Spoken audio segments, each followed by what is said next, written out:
बिस्मिल्लाहिर्रहमानिर्रहीम। शुरू अल्लाह के नाम से जो बड़ा मेहरबान निहायत रहम वाला है। अस्सलाम वालेकुम everyone, welcome to my channel stay home and learn math. Student, the topic of today lecture is probability. आज के हमारे लेक्चर का जो टॉपिक है वो है जी प्रोबेबिलिटी। तो स्टूडेंट, प्रोबेबिलिटी की डेफिनेशन करने से पहले कि इसका मीनिंग क्या होता है, इसकी प्रॉपर डेफिनेशन क्या है, हम सबसे पहले इसके इंट्रोडक्शन की बात करेंगे कि जो प्रोबेबिलिटी है इसका जो कंसेप्ट है वो किसने दिया था। ठीक है स्टूडेंट, तो सबसे पहले हम इसके इंट्रोडक्शन की बात करते हैं।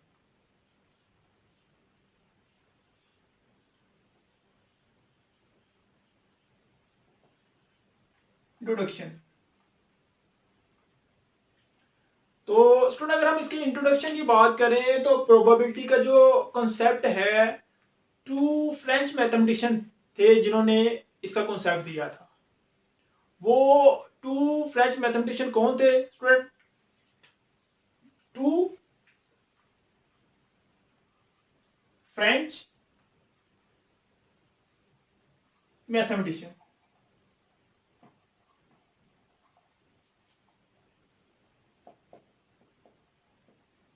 अब स्टूडेंट वो कौन से थे? ब्लेस पास्कल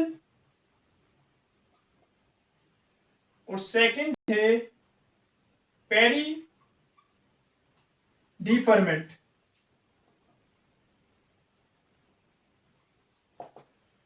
स्टूडेंट, प्रोबेबिलिटी का जो कंसेप्ट दिया था टू फ्रेंच मैथमेटिशियन थे, Blaise Pascal and Pierre de ferment.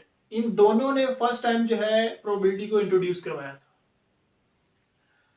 और ये स्टूडेंट आपने याद रखना है, बाज का ये जो है एमसीक्यूज में भी आ जाता है, या आप किसी भी आपका जो इंटरव्यू वगैरह होता है उसमें ये क्वेश्चन जो वो पूछ लेते हैं। तो प्रोबेबिलिटी का जो कंसेप्ट है किसने इंट्रोड्यूस किया था? मीन वो कौन से दो साइंटिस्ट थे? फ्रेंच मैथमेटिशियन थे, Blaise Pascal and Pierre de ferment.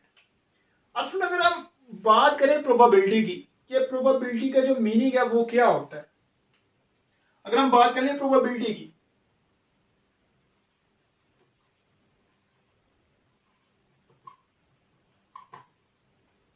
Probability, तो उसमें प्रोबेबिलिटी का जो मीनिंग होता है वो होता है चांस ऑफ पॉसिबिलिटी। एक हम इसका मीनिंग ये ले सकते हैं, चांस ऑफ पॉसिबिलिटी, या स्टूडेंट हम ये भी कह सकते हैं probability is a chance to get something.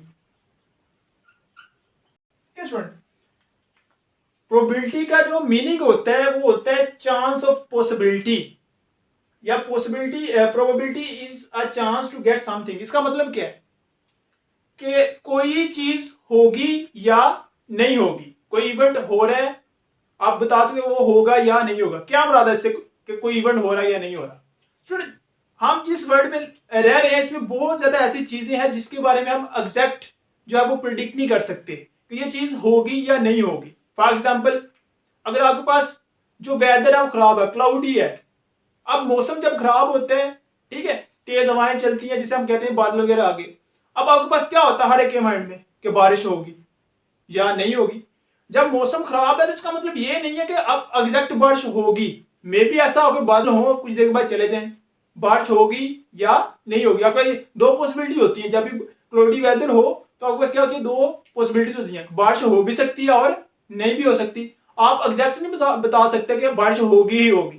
ठीक है, जब एक और एग्जाम्पल देख लें कि पाकिस्तान और इंडिया का क्रिकेट मैच हो रहा है, ठीक है, अब आपसे कोई पूछे कि कौन मैच जीतेगा, तो आप एग्जैक्ट नहीं बता सकते ये मैच इंडिया ही जीतेगा या पाकिस्तान ही जीतेगा। आप गैस बता सकते हो जी आज का मैच जो है वो ही पाकिस्तान जीतेगा यही इंडिया जीतेगा। ठीक है, तो ये जो चीजें होती है इसको हम बोलते हैं कि चांस ऑफ पॉसिबिलिटी। आप कहते हैं पाकिस्तान जीतेगा, यानी कि कितने चांस है पाकिस्तान के जीतने के। अब दो टीमें खेल रही हैं, पाकिस्तान और इंडिया खेल रहे हैं। अब यहाँ पे क्या हो सकता है, आप देखें मैच इंडिया भी जीत सकता है, पाकिस्तान भी जीत सकता है, या मैच ड्रॉ भी हो सकता है, लेकिन पाकिस्तान के यहाँ पे जीतने के चांस कितने हैं, एक चांस है। ठीक है, इस तरह आपके पास ले लो कि आपने 10th के पेपर दिए हैं, अब उसके अगर हम जाएं चैप्टर नंबर 9 पे तो वहां पे 5 थ्योरम है। ठीक है, तो अब आपको पता है कि पेपर में 5 में से एक थ्योरम पूछा जाना है, लेकिन आपको ये नहीं पता कि कौन सा थ्योरम जो है वो पूछा जाएगा। ठीक है, तो ये कुछ ऐसी चीजें हैं जिसके बारे में हम एग्जैक्ट जो है वो बता नहीं सकते, इसी को हम बोलते हैं प्रोबेबिलिटी, कि अगर कोई चीज हो रही है तो आपने बताना वो कितने परसेंट होगी। जिस तरह अभी आपको एग्जांपल दे दी कि आपके पास वेदर क्लाउडी है, खराब है, अब वहां पे बारिश होने के कितने चांस है, आपके पास एक ही चांस है। वैसे दो पॉसिबिलिटी है ना, पॉसिबिलिटी आपके पास क्या है, बारिश होगी या नहीं होगी, लेकिन होने के कितने चांस है, एक ही चांस है। आप एग्जैक्ट नहीं कोई भी चीज बता सकते, उसी को आप कहते हो ये प्रोबेबिलिटी। ठीक है, कि प्रोबेबिलिटी क्या है, चांस ऑफ पॉसिबिलिटी, कि कोई चीज होगी या नहीं होगी, उसको हम बोलते हैं प्रोबेबिलिटी। तो अगर हम इसके सिंपल डेफिनेशन की बात करें, सिंपल जो हमारे पास डेफिनेशन है इसकी, अगर स्टूडेंट हम इसके सिंपल डेफिनेशन की बात करें तो आप इसकी डेफिनेशन ये भी ले सकते हो कि probability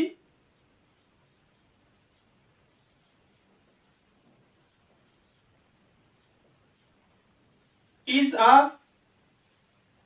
numerical evaluation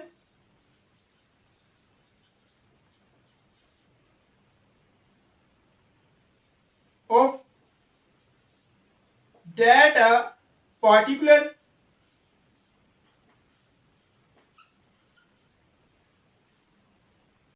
event occur। ठीक है, आप इसकी सिंपल डेफिनेशन करना चाहो तो ये हो सकती है कि probability is a numerical evaluation of that a particular event occur. इसका क्या मतलब बनता है, अब देखो ये आप कह रहे हो, ये आप बात कर लो सिंपल, आप टॉस करते हो, क्रिकेट मैच हो रहा है तो उससे पहले क्या होता है, टॉस होता है कॉइन के साथ।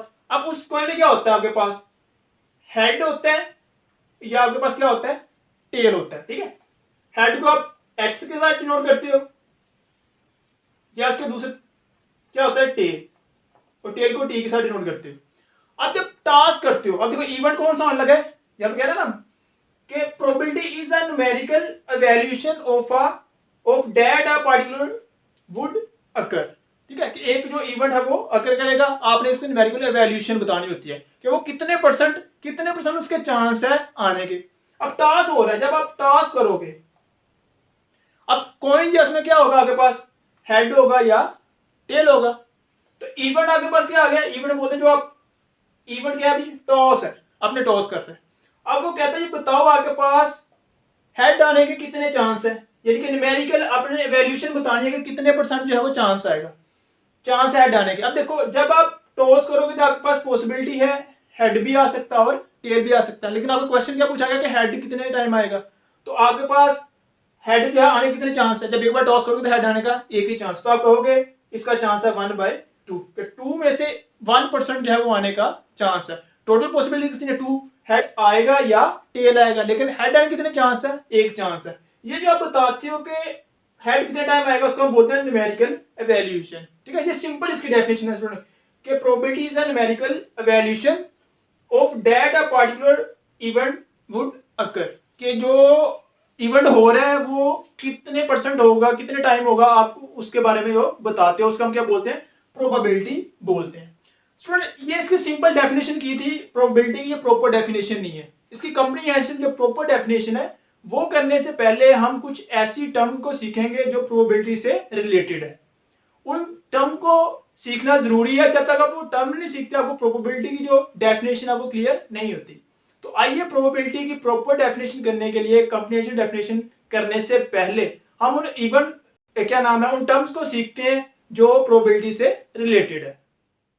फर्स्ट टर्म है जी एक्सपेरिमेंट। एक्सपेरिमेंट क्या होता है, an operation which result in some well defined outcome is called an experiment.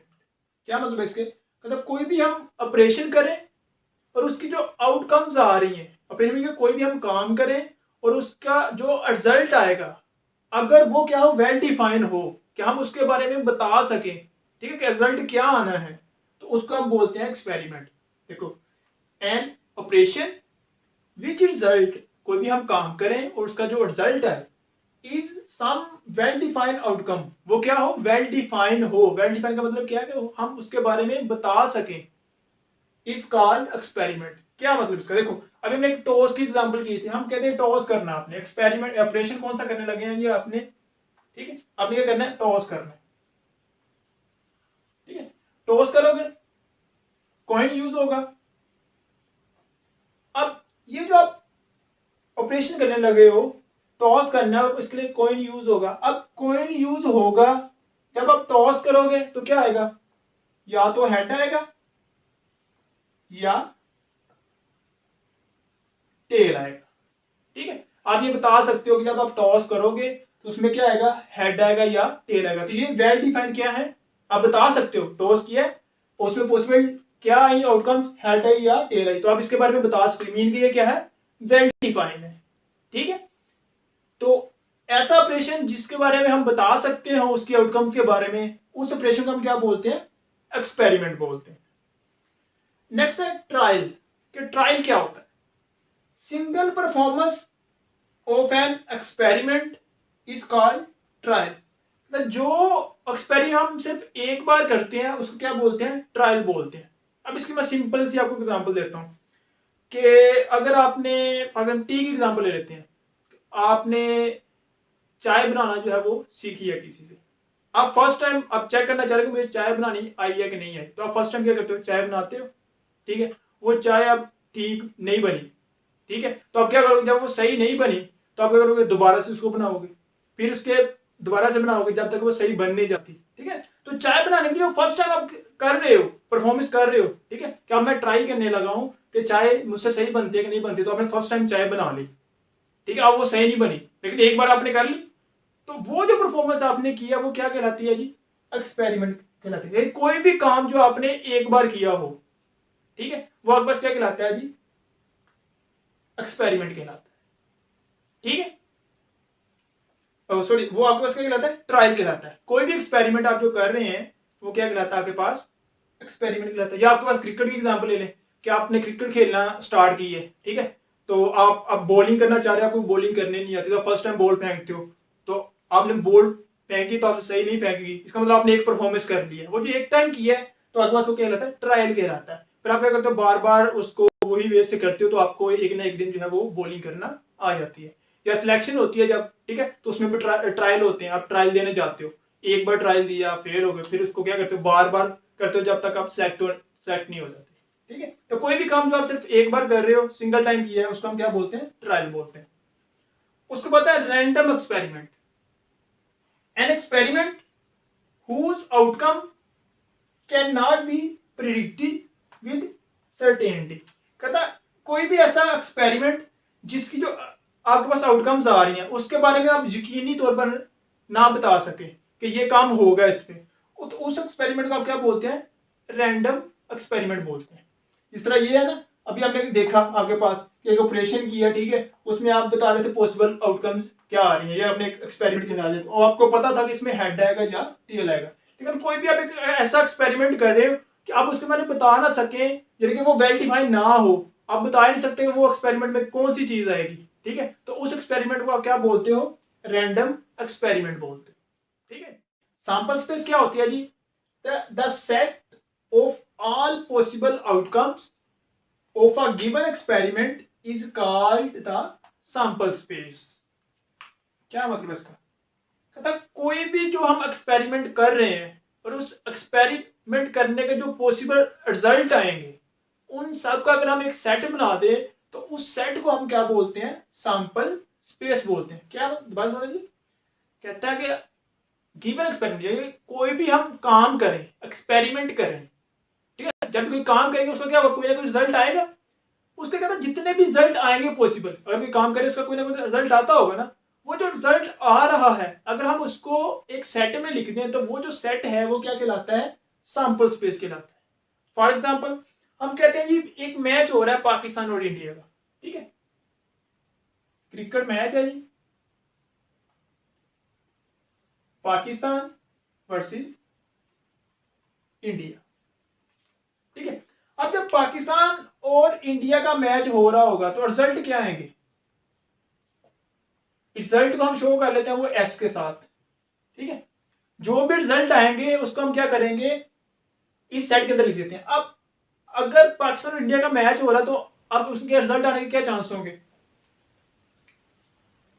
Pakistan match win कर देगा। ठीक है, अब पाकिस्तान क्या होगा, या तो पाकिस्तान मैच विन कर देगा या लूज हो जाएगा, यानी कि वो हार जाएगा मैच, या क्या होगा, टाई हो जाएगा। ठीक है, तीन पॉसिबिलिटीज हमारे पास होती हैं कि पाकिस्तान और इंडिया का मैच हो रहा है तो वहां पे क्या होगा, या तो पाकिस्तान वहां पे मैच विन कर जाएगा या हार जाएगा, या क्या होगा, मैच टाई हो जाएगा। यही है ना कि जब भी दो टीम के में क्या होता है, मैच होता है, तो आपके पास कितनी पॉसिबिलिटीज होती हैं आने की, कितने रिजल्ट आने के, तीन रिजल्ट आपके पास होते हैं, या कोई टीम जीतेगी या हारेगी या उनका मैच क्या हो जाएगा, बराबर हो जाएगा। तो वो यही तो कह रहे हैं कि the set of all possibilities outcome of a given experiment, कि जो एक्सपेरिमेंट आप कर रहे हो उसके जितने भी पॉसिबल रिजल्ट आएंगे, अगर उनका हम एक सेट बना दें तो उस सेट को हम क्या बोलते हैं, सैंपल स्पेस बोलते हैं। ठीक है, नेक्स्ट है इवेंट। अब इवेंट क्या होता है, कहता a subset of a sample space is called event. कहता जो आपके पास सैंपल स्पेस हो उसका जो सबसेट होगा वो क्या कहलाता है, इवेंट कहलाता है। क्या मतलब है सबसेट का, देखो ये हमारे पास क्या है, एक सैंपल स्पेस है एस। ठीक है, अभी हमने सैंपल स्पेस की एग्जांपल की। सैंपल स्पेस क्या होता है कि कोई भी एक्सपेरिमेंट हो रहा हो उसके जितने भी पॉसिबल आउटकम्स रिजल्ट हैं, अगर हम उनको एक सेट में लिखते हैं तो वो क्या कहलाती है, सैंपल स्पेस कहलाती है। इवेंट में हम क्या कह रहे हैं कि जो सैंपल स्पेस गिवन है उसका जो सबसेट होगा उसको हम क्या बोलेंगे, इवेंट बोलेंगे। ये हमारे पास क्या है, एस एक सैंपल स्पेस है, हम यहाँ पे एक उसका सबसेट लेते हैं, यहाँ पे लिख लेते हैं विन और टाई। अब क्या है, ये इसका सबसेट है।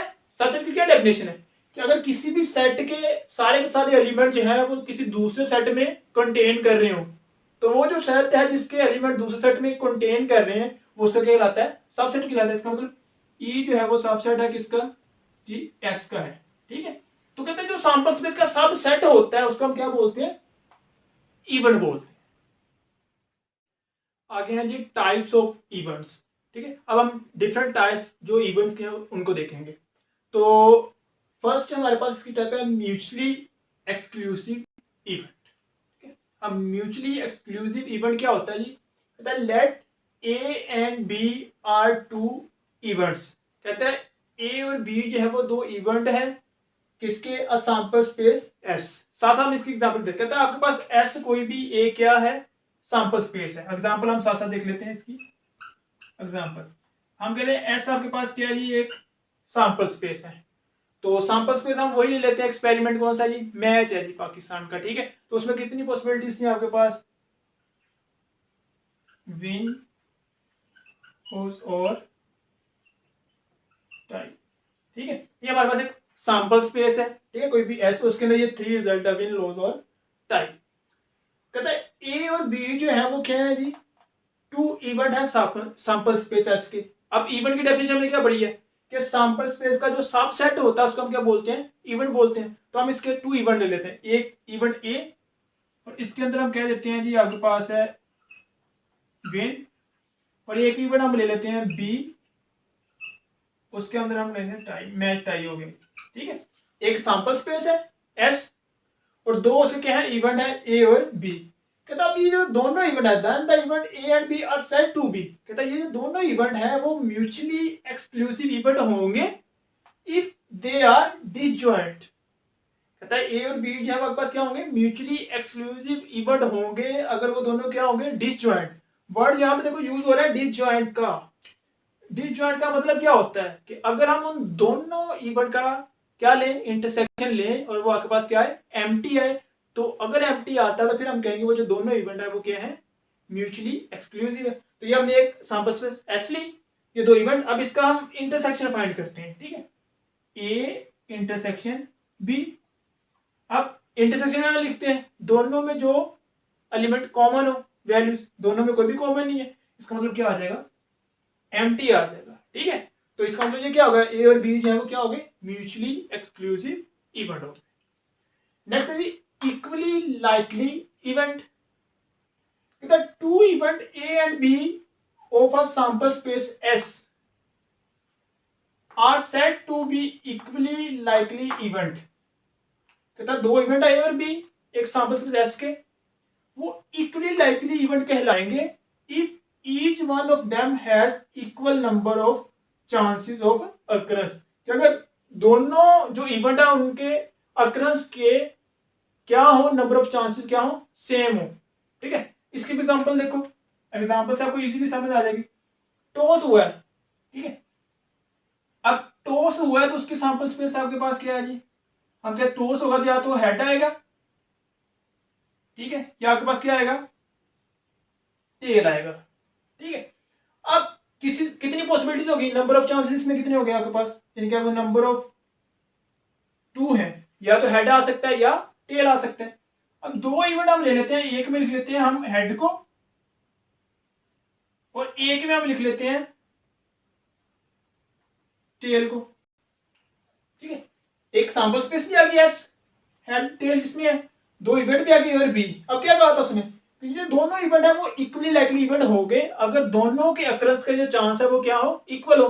अब देखो जब हम टॉस करेंगे तो हेड आने के कितने चांस है, पॉसिबिलिटीज दो हैं, या तो हेड आएगा या टेल, तो दोनों चांस में से हेड आने के कितने चांसेस हैं, एक ही चांस। टॉस करेंगे तो क्या होगा, या हेड आएगा या टेल, तो हेड आने के कितने चांसेस है, एक ही चांस है।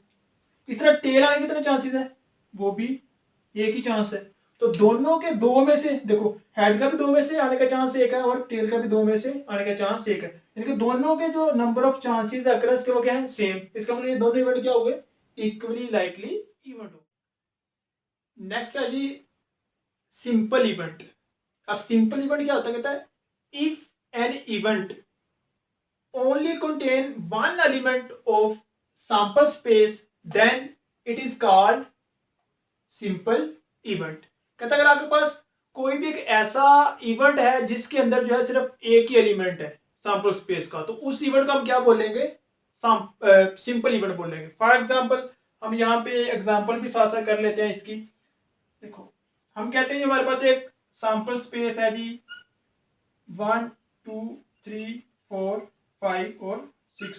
तो इवेंट हम क्या ले लेते हैं, एक इवेंट है और उसके अंदर सिर्फ एक ही एलिमेंट है 1। ठीक है, तो कोई भी सैंपल स्पेस और उसका कोई एक इवेंट हो, अगर उस इवेंट के अंदर एक ही एलिमेंट है तो हम उसको क्या बोलेंगे, सिंपल इवेंट बोलेंगे। ठीक है, आगे कंपोजिट इवेंट। कहता है if an event contain two or more than two element of a sample space but not all then it is called composite event। कहता है कंपोजिट इवेंट क्या होगा, कहता है अगर कोई भी हमारे पास किसी सैंपल स्पेस का इवेंट है और उस इवेंट के अंदर दो या दो से ज्यादा एलिमेंट हो किसके, सैंपल स्पेस के, लेकिन सारे के सारे ना हो, तो उस इवेंट को हम क्या बोलेंगे, कंपोजिट इवेंट बोलेंगे। फॉर एग्जांपल यही हम ले लेते हैं, ये हमारे पास एक सैंपल स्पेस, यहाँ पे हम एक इवेंट ले लेते हैं, इसके अंदर एलिमेंट है जी 2 3। ठीक है, तो देखो इस इवेंट के अंदर 3 एलिमेंट है, तो यहाँ पे क्या लिखा हुआ है, 2 और मोर देन 2 एलिमेंट, कि अगर कोई भी ऐसा इवेंट है कि उस इवेंट के अंदर दो या दो से ज्यादा एलिमेंट है किसी सैंपल स्पेस के, लेकिन सारे के सारे नहीं है, तो फिर हम उस इवेंट क्या बोलेंगे, कंपोजिट इवेंट बोलेंगे। नेक्स्ट है श्योर और certain event. If an event contain all element of a sample space, कहता है अगर कोई भी ऐसा इवेंट है जिसके अंदर सारे के सारे एलिमेंट जो हो वो क्या हो, सैंपल स्पेस के भी हो, कि जितने एलिमेंट सैंपल स्पेस के अंदर हैं उतने ही एलिमेंट इवेंट के अंदर भी हो, देन वो जो इवेंट होगा वो क्या कहलाएगा, श्योर इवेंट कहलाएगा, या यानी कि उसको हम श्योर इवेंट भी कहते हैं और सर्टेन इवेंट भी कहते हैं। इस तरह फॉर एग्जांपल ये सैंपल स्पेस है 1 से 6, तो इवेंट के अंदर भी एलिमेंट यही हो, सैंपल स्पेस और इवेंट के अंदर सेम एलिमेंट हो, तो फिर उस इवेंट को हम क्या बोलेंगे, श्योर इवेंट बोलेंगे। इस तरह इम्पॉसिबल इवेंट, कहता है if an event do not contain any element of a sample space, अगर कोई भी हमारे पास एक ऐसा इवेंट है कि उस इवेंट के अंदर जो एलिमेंट है उसमें वो जो एलिमेंट है वो सैंपल स्पेस के अंदर ना हो, तो फिर हम उस इवेंट को क्या बोलेंगे, इम्पॉसिबल इवेंट। फॉर एग्जांपल यहां मैं इवेंट ले लेता हूं 7, ठीक है। अब ये 7 है देखो एस के अंदर नहीं है, सैंपल स्पेस के अंदर नहीं है, तो यही तो उसने बोला है 7 जो है वो सैंपल स्पेस के अंदर नहीं है, तो उसने यही डेफिनेशन में बोला है कि if an event do not contain any element of a sample space, कि अगर कोई भी इवेंट हो जिसके अंदर जो एलिमेंट है वो सैंपल स्पेस के ना हो, तो देन उस इवेंट को हम क्या बोलेंगे, इम्पॉसिबल इवेंट बोलेंगे। आगे जी next, mixed compound compatible event, यानी कि मिक्स्ड या कंपाउंड या कंपैटिबल इवेंट, ठीक है। Two event A and B of a sample space S, हमारे पास कोई भी दो इवेंट है सैंपल स्पेस एस के, are said to be mixed या कंपाउंड या कंपैटिबल इवेंट, वो आपके पास मिक्स या कंपाउंड या कंपैटिबल इवेंट कहलाएंगे if A intersection B not equal to empty, के उन दोनों का जो इंटरसेक्शन है वो एम्प्टी ना हो, ठीक है। तो इसकी एग्जांपल देख लेते हैं। एग्जांपल ये है कि हमारे पास कोई भी एक सैंपल स्पेस है, उसके एलिमेंट है 1 2 3 4 5 और 6, और इसके हम दो इवेंट ले लेते हैं। इवेंट हमारे पास है, एक ही इवेंट है 1 2 3, और दूसरा इवेंट हमारे पास है 3 4 और 5, ठीक है। कोई भी दो इवेंट है एक सैंपल स्पेस एस के, कहता अगर इन दोनों का हम इंटरसेक्शन लें, देखो इंटरसेक्शन लिया तो इंटरसेक्शन में हम क्या लिखते हैं, जो दोनों में एलिमेंट कॉमन हो, तो 3 कॉमन आ रहा है तो वो क्या आ गया कॉमन, ये नॉट इक्वल टू आया एम्प्टी के। कहता अगर उन दोनों का हम इंटरसेक्शन ले तो वो नॉट इक्वल टू एम्प्टी, यानी कि एम्प्टी ना हो, तो फिर हम उन दोनों इवेंट क्या बोलेंगे कि वो मिक्स्ड इवेंट है या कंपाउंड इवेंट है या कंपैटिबल इवेंट है। आ गया exhaustive event, the two event A and B of a sample space S are said to be exhaustive event, तो दो इवेंट जो हैं किसी भी सैंपल स्पेस S के वो एग्जॉस्टिव इवेंट कहलाएंगे if A union B equal to हो S, कि उन दोनों इवेंट का हम यूनियन करें और वो क्या बन जाए सैंपल स्पेस के इक्वल आ जाए। तो आ जाए इसकी भी एग्जांपल देख लेते हैं। यही सेम हम जो इधर एग्जांपल सैंपल स्पेस ले लेते हैं कि लेट हमारे पास सैंपल स्पेस है 1 2 3 4 5 और 6, इवेंट हमारे पास है ए 1 2 3, और दूसरा इवेंट हमारे पास है 4 5 6, ठीक है। अब कहता है इन दोनों का यूनियन लें, तो इन दोनों का यूनियन लेते हैं ए यूनियन बी, तो यूनियन में हमने दोनों के जो एलिमेंट है वो सारे सारे लिख लिए होते हैं, तो ये बन जाएगा 1 2 3 4 5 6 इक्वल टू किसके आ गया सैंपल स्पेस के आ गया, कि कोई भी दो इवेंट हो और उन दोनों का हम यूनियन लें और उसके जो एलिमेंट हो वो सैंपल स्पेस के इक्वल आ जाए, ठीक है। तो फिर हम उन दोनों इवेंट को क्या बोलेंगे एग्जॉस्टिव इवेंट बोलेंगे। आगे नेक्स्ट है जी mutually exclusive and exhaustive event. Two event A and B of a sample space S are said to be mutually exclusive and exhaustive event, कहता है जी दो इवेंट जो है किसी भी सैंपल स्पेस के और बी वो mutually exclusive and exhaustive event कहलाएंगे इफ उन दोनों का जो इंटरसेक्शन है वो इक्वल टू हो एम्प्टी एंड उन दोनों का जो यूनियन है वो क्या बना रहा हो सैंपल स्पेस बना रहा हो। तो इसकी एग्जांपल देख लेते हैं। हमने सबसे पहले लेनी है जी सैंपल स्पेस, हम सपोज कर लेते हैं सैंपल स्पेस हमारे पास है 1 2 3 4 5 और 6, फिर हमने दो इवेंट लेने हैं तो हम दो इवेंट भी सपोज कर लेते हैं कि इवेंट हमारे पास है 1 2 3 और सेकंड इवेंट हमारे पास है 4 5 और 6। उसे कहेंगे अब दोनों इवेंट जो है वो mutually exclusive and exhaustive event कहलाएंगे अगर इन दोनों का हम इंटरसेक्शन ले तो वो एम्प्टी है, तो इन दोनों के इंटरसेक्शन हम फाइंड करते हैं। जब इन दोनों का इंटरसेक्शन फाइंड करेंगे तो वो क्या आ गया जी एम्प्टी आ गया, और सेकंड कंडीशन क्या बताइए कि उन दोनों का हम यूनियन लें एंड ए यूनियन बी, तो 1 ये दोनों को कंबाइन करके लिखते हैं 1 2 3 4 5 6, तो कहते दोनों का यूनियन ले तो वो इक्वल टू किसके आ जाए एस के आ जाए। तो देखो जो इसके अंदर एलिमेंट है वही एस के अंदर है, तो ये सैंपल स्पेस के इक्वल आ गया। इसका मतलब ये जो दोनों इवेंट होंगे वो कौन से इवेंट होंगे? Mutually exclusive and exhaustive event होंगे। आ गया जी नेक्स्ट, इंडिपेंडेंट इवेंट। अब इंडिपेंडेंट इवेंट क्या होता है? कहते हैं two events of a sample space S are said to be independent if the occurrence of one event does not affect the occurrence of other। इसका मतलब क्या है? कहता है कि कोई भी दो इवेंट है किसी भी सैंपल स्पेस के, और वो जो दोनों इवेंट हैं वो इंडिपेंडेंट होंगे अगर उनमें से एक का जो अकरेंस है वो दूसरे के ऊपर डिपेंड ना कर रही हो, यानी कि अफेक्ट ना कर रही हो। अब यहाँ पे आपको ये बात जो है वो बहुत जो है ना मुश्किल से समझ आ रही होगी कि आप कंफ्यूज होंगे इसका क्या मतलब है। If the occurrence of one event does not affect the occurrence of other, इसका मतलब क्या? देखो मैं भी बताता हूँ। हम यहाँ पे बात करें सैंपल स्पेस एस की। हम एक सैंपल स्पेस लेते हैं और उसके अंदर हम क्या लेते हैं? हमारे पास 3 इंग्लिश बुक है, उनको नेम देते हैं E1, E2, E3, और 2 हमारे पास उर्दू की बुक है, उसको हम क्या देते हैं? U1 and U2। ठीक है, अब हम क्या करते हैं? यहां पे एक इवेंट ले लेते हैं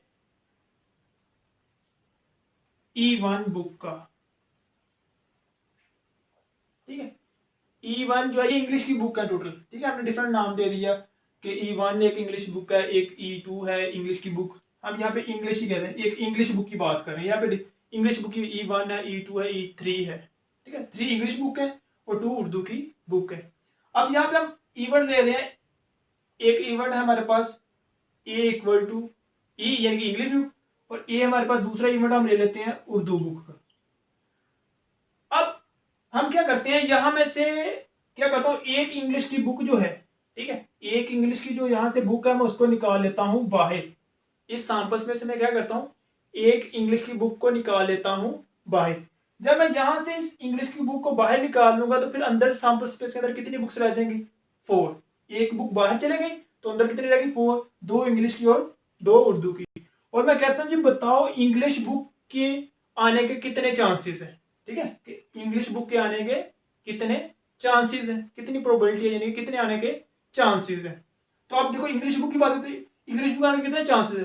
क्योंकि अंदर 2 बुक्स पड़ी हुई हैं, ठीक है, इंग्लिश की, तो टोटल चांसेस कितने हैं? 4 चांसेस है। 2 ही इंग्लिश की बुक है, 2 ही उर्दू की बुक है। और इंग्लिश बुक आने के कितने चांसेस हैं? 2 कितने में से? टोटल 4 चांसेस है। 4 चांसेस में से यानी कि क्या हो जाएगा?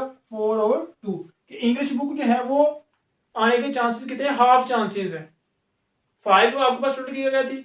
बुक्स थी, और उसमें से मैंने क्या किया? एक इंग्लिश की बुक को बाहर निकाल दिया तो अंदर कितनी आएगी? 4। और फिर मैं कहता हूँ अब इंग्लिश बुक आने की जो प्रोबेबिलिटी है वो निकालो, चांस बताओ कितने हैं?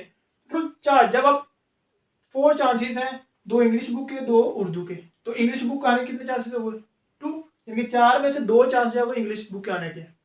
फिर मैं क्या करता हूँ? इस इंग्लिश की बुक को E1 को जो मैंने बाहर निकाली थी उसको मैं अंदर डाल देता हूँ। ठीक है, तो टोटल कितनी होगी? 5 अगेन होगी। अब हमारे पास सेकंड इवेंट है वो है उर्दू का। ठीक है, अब मैं क्या करता हूं? अगेन इसमें से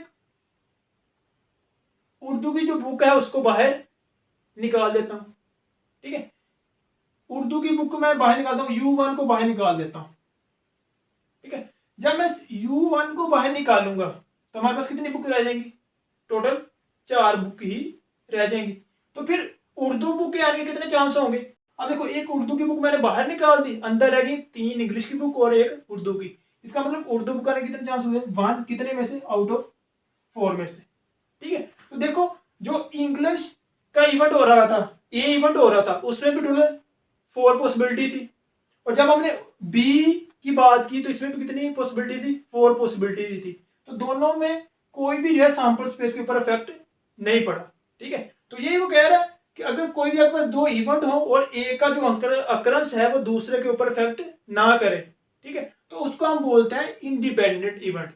और जब वो बात करें डिपेंडेंट इवेंट की, two event of a sample space S are called the dependent if the occurrence of one event affect the occurrence of other। देखो अब डिपेंडेंट और इंडिपेंडेंट में क्या डिफरेंस है? वहां पे वो कह रहा था कि एक का अक्रंस है वो दूसरे के ऊपर इफेक्ट नहीं करता, यहाँ पे वो कह रहा है कि एक का जो अक्रंस है वो दूसरे के ऊपर इफेक्ट करता है। वो कैसे, वो भी देखो। यही हम सेम एग्जांपल लेते हैं।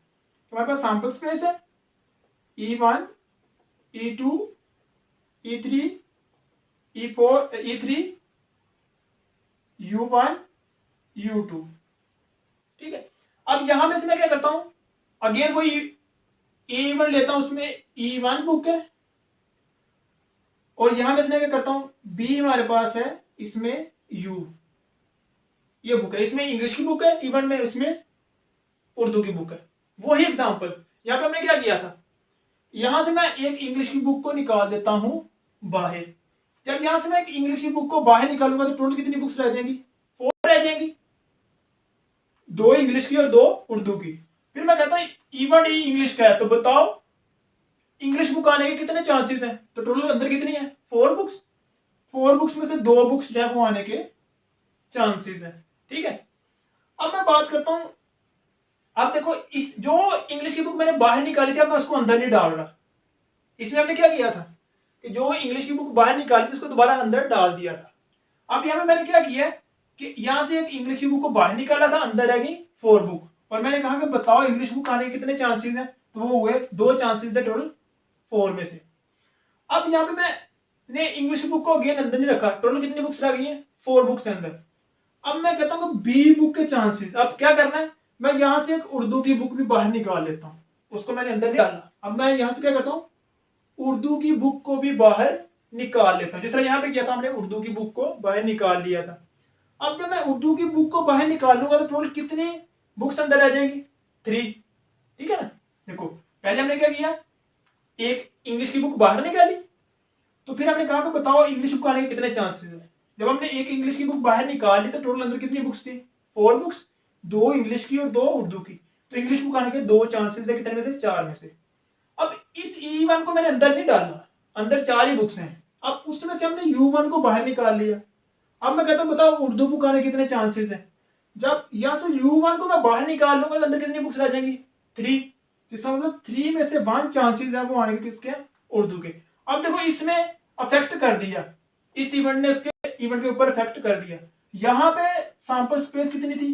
4, लेकिन जब हमने इवेंट बी किया तो वहां पे सैंपल स्पेस कितनी रह गई? 3 रह गई। अफेक्ट आ गया। तो अगर वो यही कह रहे हैं कि अगर एक का जो अक्रंस है वो दूसरे के ऊपर इफेक्ट कर रहा हो तो फिर हम उन दोनों इवेंट को क्या बोलते हैं? डिपेंडेंट इवेंट बोलते हैं। और अगर वो इफेक्ट ना कर रहा हो कि उनकी सैंपल स्पेस सेम रहे तो फिर हम उसको क्या बोलते हैं? इंडिपेंडेंट इवेंट बोलते हैं।